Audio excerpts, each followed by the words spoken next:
Hi, Sue. Thanks for joining us today. How's things?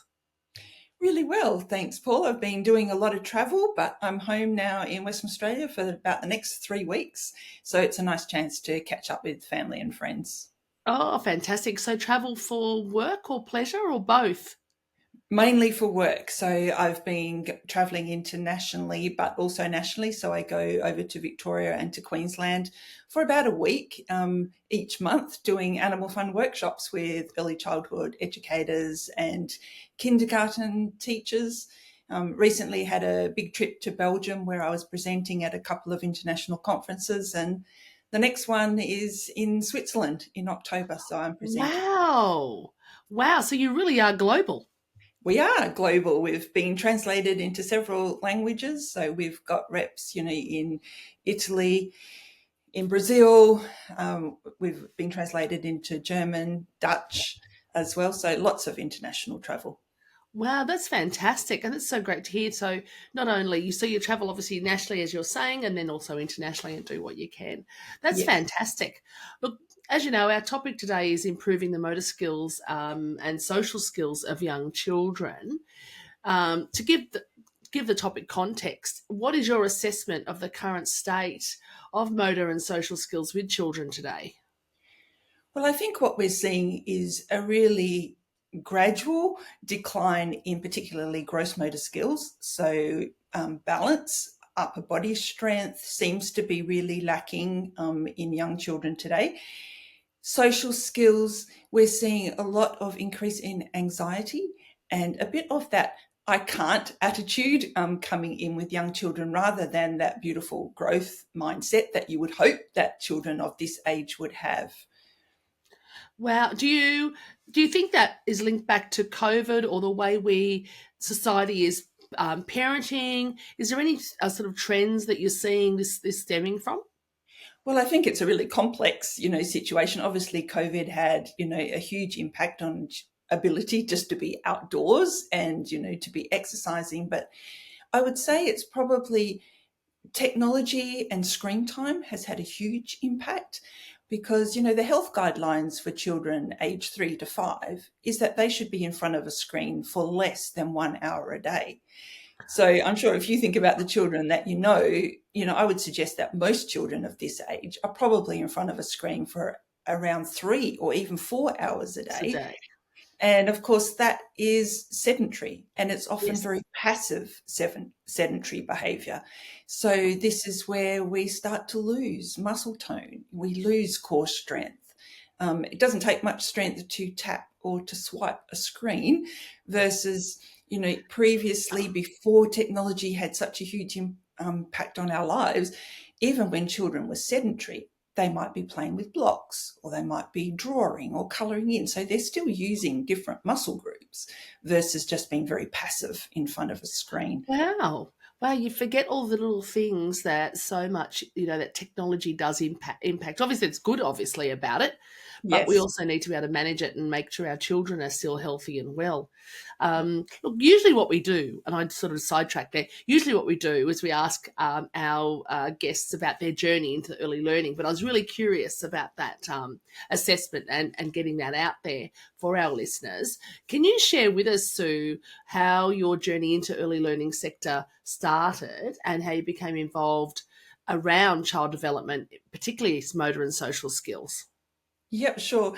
Well, it's probably started with lived experience because I'm a parent of 2 boys, and my youngest son had lots of difficulty with speech and language and with motor development when he was really young. So he was identified early, which was terrific. But then it was an incredibly frustrating period as a parent waiting for services. Um, we were incredibly lucky. We went to live in New York with my husband's job, and it was there that he got amazing services straight away. So, very quickly, I became aware of how important early intervention is because before New York, I saw my outgoing, funny, engaging little boy start to withdraw because he understood that people could not understand what he was saying. So this impact on, speech and language, motor development and self-esteem in children is really strong. When we came back from New York, Australia was the same, really long wait lists. And this is what motivated me to go back to university and study. So I went and did children and family studies. It's a social science degree because I wanted to have some sort of impact at improving the lives of children and helping parents to upskill their knowledge about child development. So that started a long journey where I did work in universities for a while, but eventually I got invited by the Emeritus Professor Jan Peake to join the Animal Fun research team at Curtin University. And it was this desire to do research to find a solution that we could help all children, not just children who had difficulties, but typically developing children too.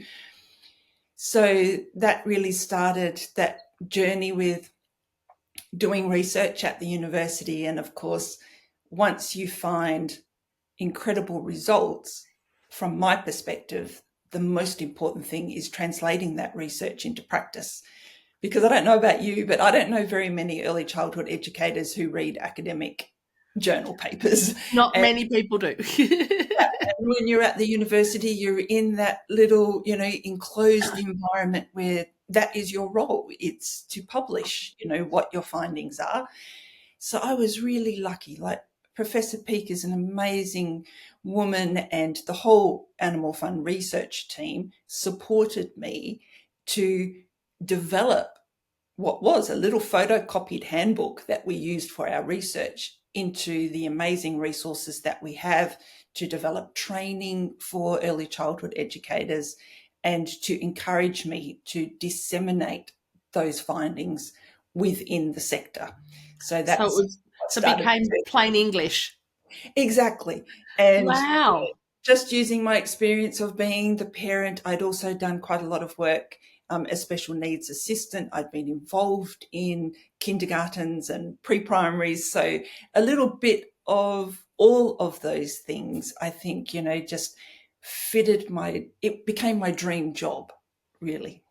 Wow. And what would have been lovely is once you've got that plain English version, the impact that you would have seen at an educator level and the way they were able to translate that to helping children. Exactly. So sometimes, early childhood educators and primary school teachers, they just don't get a lot of that information as part of their course. But sometimes it's just reminding them of the opportunities and the relationship between motor development Yep. and social skills, self-esteem, and giving them some practical, evidence-based program that they can implement that is really simple, to use.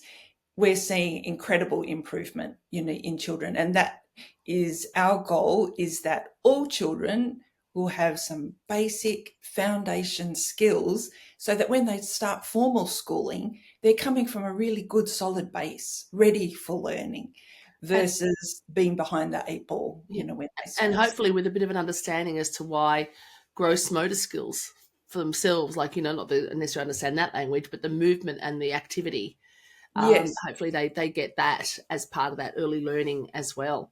Yeah, exactly. When I do the training, we talk about that relationship, and it just reinforces the knowledge base of, oh, this is why we're doing these sorts of activities and how important they are.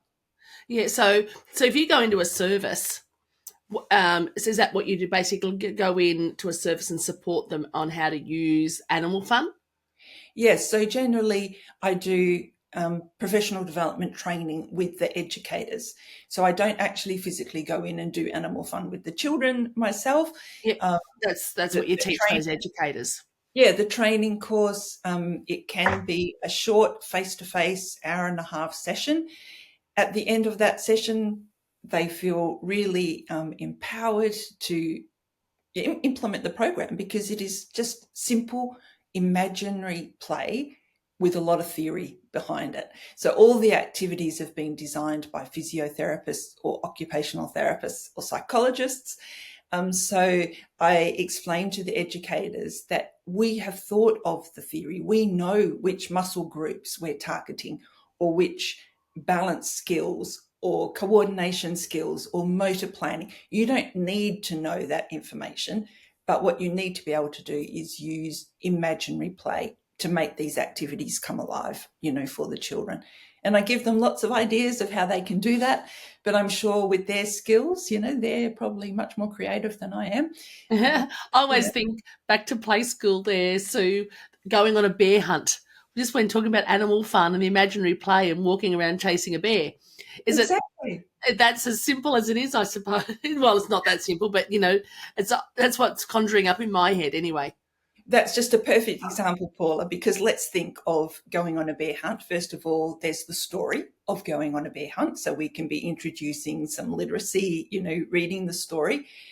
There's actions involved because, you're going through all the different, I can't even remember all the stories, but, Yeah, squishy things and squishy in the forest yeah, and the grass and the mud and exactly. the But then, of course, some children, we can pretend to be the bears. So when we're doing a bear walk, from the physiotherapy point of view, we're on hands and feet. We're moving same side synchronized, which means moving your right hand and your right foot forward at the same time.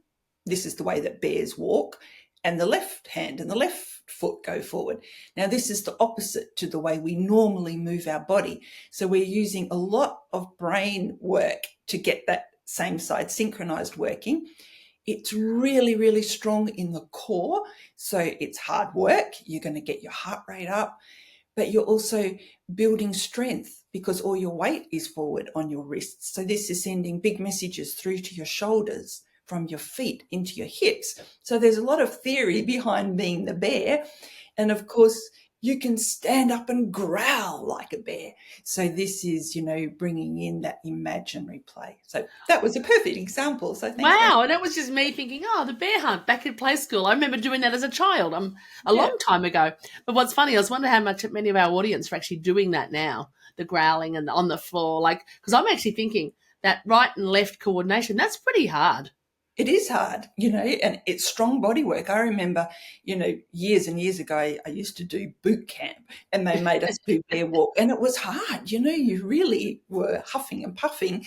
And of course, the activity guidelines as set out by the World Health Organization, and this is supported by every state in Australia's health department, is that children 3 to 5 should be getting 3 hours of physical activity every day, but 1 hour should be in vigorous activity.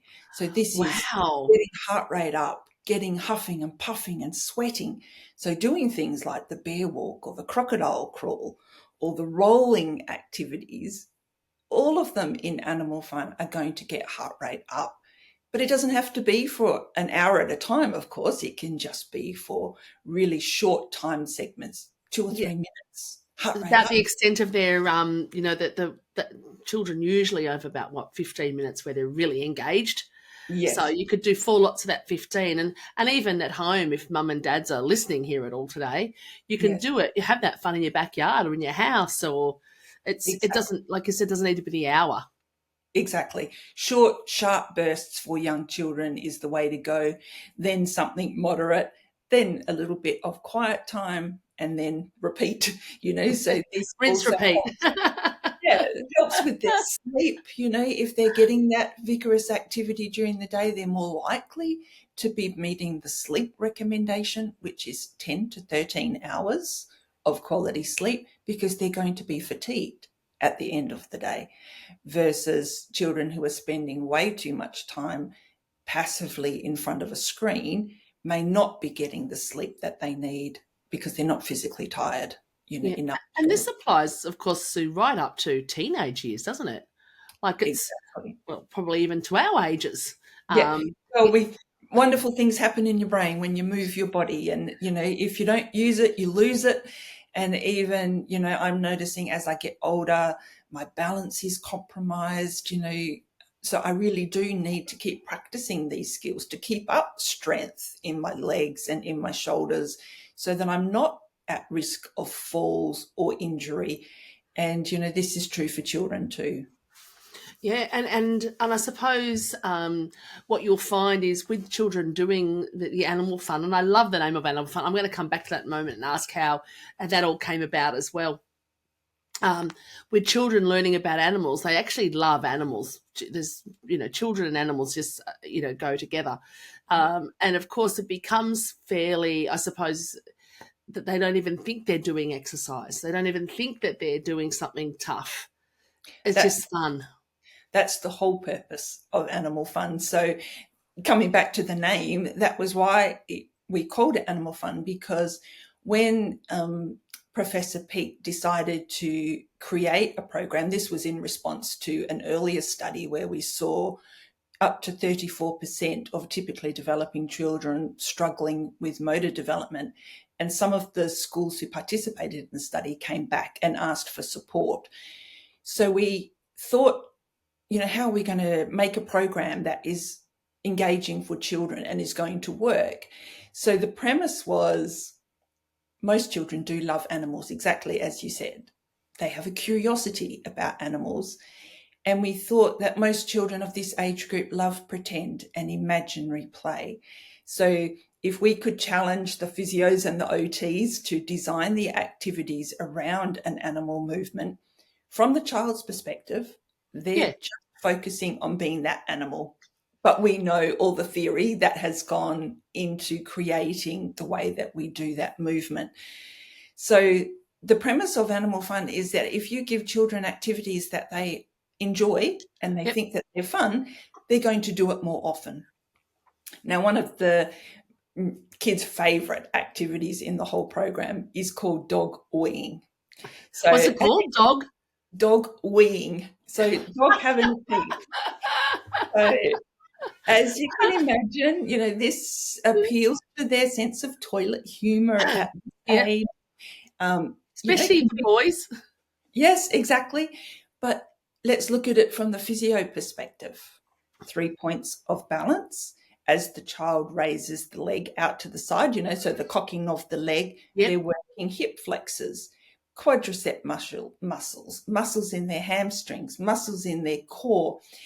They're doing proprioception work because they're on 3 points of balance. So there's all this theory, but of course the child is just pretending to be the puppy dog having a little wee, and they think that that's hysterical. So they practice it a lot.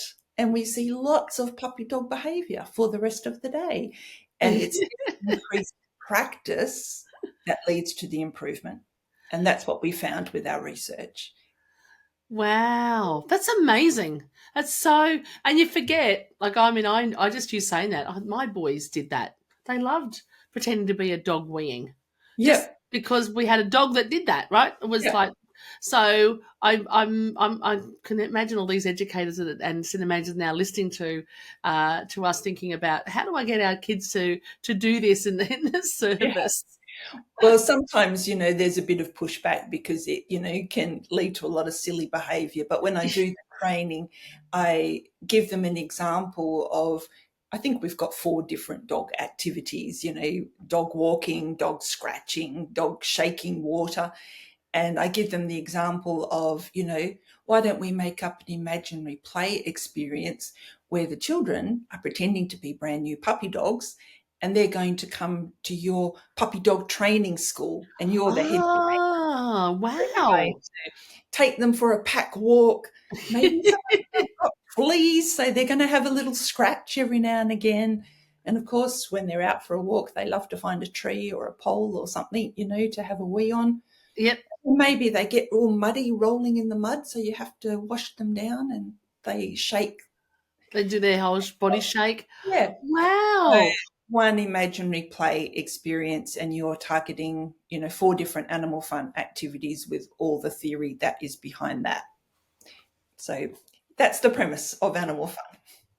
Wow. And look, I know my next question is about what would you share with early learning services today with what you've learned? But I think we've sort of covered it all.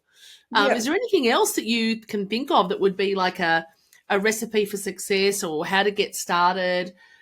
I think the most important things for services is to be really cognizant of the fact that they use evidence-based programs. So, this is important because the research is there behind it to prove that it works. So you don't want to be investing hard-earned, money into something that might have a lot of marketing, but not a lot of evidence behind it. Yes.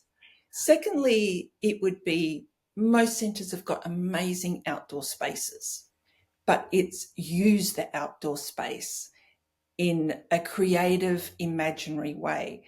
So sometimes all the equipment is there, and I'm obviously a huge fan of child-initiated play, but sometimes we do need an adult to introduce an idea to the children of how they might use that equipment. So maybe you've got an obstacle course set up, for example. Instead of just walking across a balance beam, wouldn't it be more engaging to pretend that that balance beam is a log which is over a crocodile-infested river, and maybe some children could be crawling around like crocodiles, near the balance beam, and other people have to balance over it, trying not to fall into the crocodile-infested river. You're using imagination. And this helps children then to extend the play using their own imagination in different ways. But sometimes we need a little bit of adult support to get that play started. So it's using that outdoor space, in really creative, imaginary ways. Yeah. And sometimes children, what you've just mentioned there, is that adult can actually manage a couple of children who may not necessarily feel comfortable saying, I'll be a crocodile, I'll walk across and it's, those ones that are really able to put themselves out there, but balancing those ones that are less likely to come forward and giving that share of play and that imaginary play and the opportunity for all children to be involved. Yes, and that allows you to involve all children to the level of their abilities. Yes. Doing a crocodile crawl is hard work. It's a full-bodied commando crawl. Walking across a balance beam is easier. So Yes. more advanced children might be doing the more difficult activities. Children who need to be building up their confidence a little bit could be trying the easier activities, but all at the same time. And this way we're helping children to engage in appropriate social play, turn taking, all those other sorts of really important school readiness skills, really, that we're hoping that children will develop in these early years.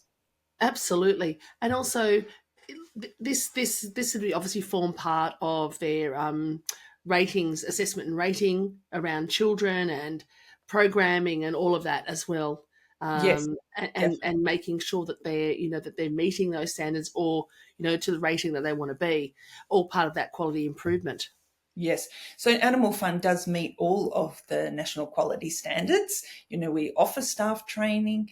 We, definitely meet quality area 2, where we're looking at physical, mental health of children. But also, very important part of the early years learning framework is involving parents as partner. So one of the elements of the program that was really close to my own heart was the Animal Fun at Home book, because I wrote this because I wanted to share knowledge with parents, upskill parents around, the area of motor development and social development and how important this is for the early years. Because there's such a push down for literacy, numeracy, but we want parents to understand that, we need these basic foundation skills first before we can build, on those higher level academic skills.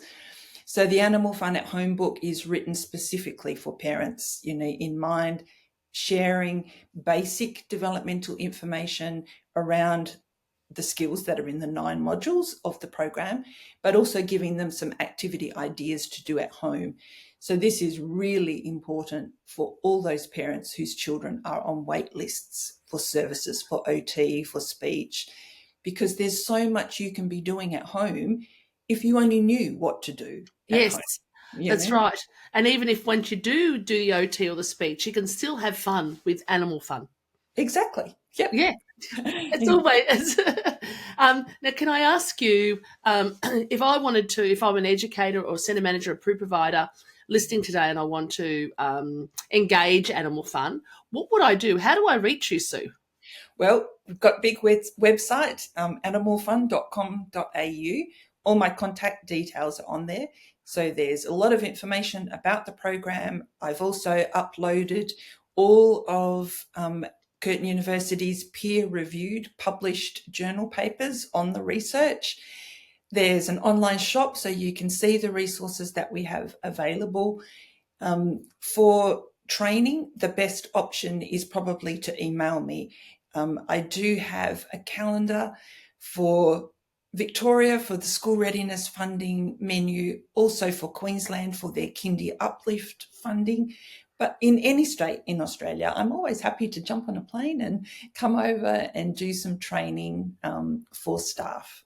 We also have Fantastic. online training options, really, really basic, simple e-learning programs. So 3 levels really of training that services can choose from. Well, and of course, we'll share everything with the podcast as well, Sure. and how to contact Sue, how to get that website, and contact Animal Fun and make that part of your education experience for children at your services. Now, Sue, one of our things we love to ask our guests is, where do you see the sector? What are the big challenges facing the sector over the next couple of years from your perspective? Okay, well, I think apart from all the administrative, challenges around staffing and compliance and legislation, from my perspective, my focus is always the children.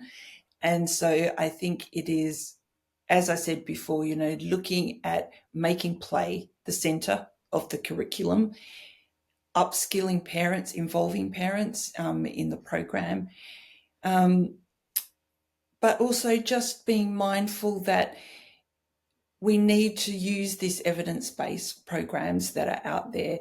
We need to encourage children, to increase their physical activity, to use their imagination, to improve their self-help skills, because then we know that all the children are going to progress to formal education with good, foundation skills. I think the danger of the push down for literacy and numeracy in the early years is a challenge, but early childhood education and care sector is in an amazing position to keep play at the centre of the curriculum. In Western Australia, a lot of kindergartens and even pre-K, so 3-year-olds, are now attached to primary schools. And once that happens, quite often it comes under the jurisdiction of the principal. But for every early childhood care and education centre, you have the children for a period of time. So there is that opportunity to really be at the forefront of making play the most important part of the curriculum. Yes, and and I've just realised, Sue, as you were saying that, on those school grounds, early learning services usually operate like from 6 or 7 o'clock in the morning till 6 or 7 o'clock at night, and the schools are usually there 9 till 3 ish. Yes, So there's even extended hours outside that school ground time for children that are there those hours, yes. um, and the importance of play for them in those long days. And I think, most centres, I would say, do give a great amount of their day to outdoor playtime, but it is just a matter of the educators really being mindful of what are the children doing during that period. How much of it is engaging in social play? How much of it is engaging in that vigorous play, which is what we really need for health, physical health and mental health of Mm, well. So absolutely, it's a and great just you, opportunity. yeah, and just you talking about that leads me even into resilience and mental health right through to adulthood, isn't it? It's all of that ability to cope, coping skills, managing that strength in your body really does a lot for us. Yes. So that is a strong connection, when children feel confident and strong and have really good control of their bodies, it does free up so much brain space, for listening, for learning, for following instructions. Even in our research project, we saw incredible improvement in behavior. When children improved their motor skills, we saw really significant decreases in hyperactivity, in inattention. So this link between the body and the brain is, really strong. And I'm sure most people would know that, the recommendations, for movement just to improve your mood is, one of the recommendations for adults as well. So amazing things happen when you Yeah, move. and it's so good to hear that there's evidence now to support the improvement in behaviour if you've got good play, if you've Yeah, got that good body strength, and it all comes down to our early learning years, doesn't it? exactly. And that's why I think, it is important to get the word out there with all the other demands that the educators have on them, is we could bring it back, to quite simple imaginary play, and with the ideas that Animal Fun provides, they've got lots of opportunities, to embed within the everyday routines of their day, instead of walking to the bathroom to go to the toilet or wash your Yeah, hands, you could prance like a horse or you yeah, could waddle like a penguin, So knowing that each of those movements has been designed by the physios to target different sorts of muscle groups. We're not asking for an Animal Fun lesson. We're just asking for increased movement throughout the day. Wow, that is so powerful, Sue. It's amazing, and the impact on our children, is lifelong. So, big congratulations to you and the team at Curtin for getting this out, not only Australia wide but nationally and internationally, and even better that it's come from an Australian university. Exactly. I think, I feel very proud that our little project, has now, well, I just saw on my Facebook feed the other day, it was 13 years ago, almost, I think a couple of days ago, that I finished the testing for the research. So Wow. it's been a slow but steady, improvement. So I think, obviously, in Western Australia, where we've spent the most time, we're in over 60% of all the primary schools in Western Australia, but we've still got a long way to go for getting into early childhood care and education. And we're now really expanding into Victoria and Queensland with a smattering, in the other Yep. states. You got to But at start the moment, somewhere, it's and you just keep. me, so a team of one, I can only travel so much. Yeah, no, that's fantastic, Sue. Fantastic. Now, before we do finish up, what we do love to ask our listeners is there any wise words or motivational quotes that are dear to you that you'd like to share with us today? Well, I had a bit of think about this, and I think one that always sticks with me, and I first heard it when I was studying at university, is a quote by Maria Montessori, and it is, "Play is the work of children." So it's keeping play at the forefront of children's lives for as long as possible, and being playful as an adult is wonderful as well. It's great And fun. part of that is the Animal Fun tagline is imagine, move, improve. So if we do all those things, we're going to be setting up children to achieve their potential, which I think is a really important thing and something I'm really proud of. Yeah, yeah, no, that's fantastic, Sue. Look, and thank you so much for your time today. I appreciate it, and I know our listeners love. This is so interactive, and it'll be so much fun when it's to get some feedback and things like. And hopefully, you get some listeners curious about animal fun. Thanks so much for the opportunity, Paula. I really appreciate it. It was lovely to meet you. Same here, Sue. I'll see you hopefully in Perth next year. Excellent. Take care. See you soon. Bye bye.